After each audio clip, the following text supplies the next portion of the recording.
About that time. Yeah.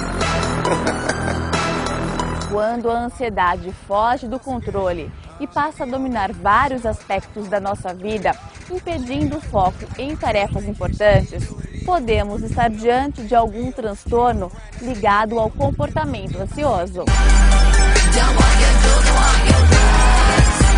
A gente entende que tem ansiedade normal, que é uma ansiedade que me move a fazer as coisas do dia a dia. Quando a gente fala de ansiedade patológica, existem alguns transtornos, por exemplo, pânico. Aí eu tenho um tempo de duração. Geralmente, por exemplo, a gente pode estar aqui conversando, se eu tiver um ataque de pânico, por exemplo, vamos dizer assim, eu tenho uma crise de pânico, eu não estou esperando, então ele vem de repente, dura uns 10 minutos e depois vai embora. Eu posso ter várias crises ao longo do dia. Esse é o transtorno de pânico. TAG, que é a transtorno de ansiedade generalizada, que hoje em dia tem quase 8% da população com esse diagnóstico.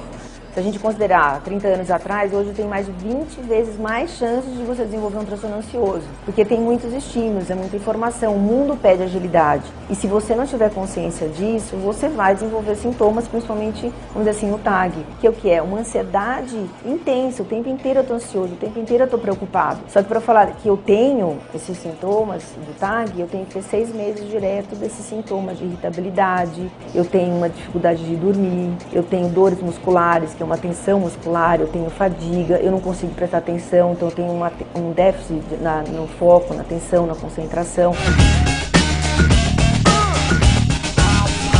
A tendência do ansioso é ficar paralisado, deixar de fazer coisas. Exatamente, ele fica paralisado, porque a mente está acelerada. A mente acelerada é uma mente desequilibrada, ele não consegue fazer. Ele pode começar a fazer 1000 coisas ao mesmo tempo e não se organiza. E isso vai fechando cada vez mais os ciclos viciosos que ele vai criando. E aí é tão impactante isso na vida dele que ele não produz mais. Então ele já antevê algo ruim, então eu não vou nem fazer isso porque eu sei já que não vai dar certo. Ou que é muito ameaçador, eu não vou. Ele vive de experiências passadas muitas vezes, de coisas que ele já teve lá atrás na vida, uma experiência ruim, e isso vai acontecer de novo. E não é verdade isso. Isso é uma distorção cognitiva, que é uma crença errônea, porque algo aconteceu de ruim comigo lá atrás e isso vai continuar indefinidamente acontecendo. Isso não é verdade.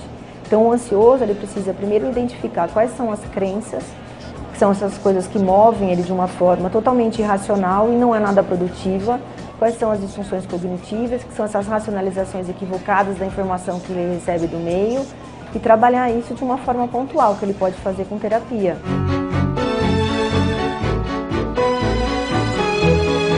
A terapia age no controle da ansiedade? Existem vários tipos de terapia, né? A gente costuma dizer assim, identificar no sujeito o que ele não sabe, né? Vamos dizer assim, ele não sabe que isso gera tanta ansiedade nele, ou ele sabe, mas ele não sabe lidar.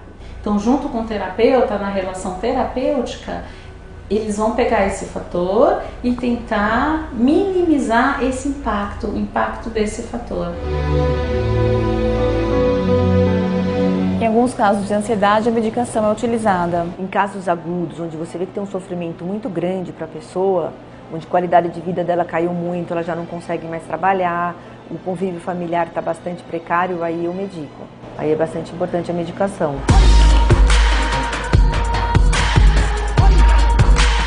Eu acho que desde a juventude eu sou uma pessoa que já demonstrava ansiedade.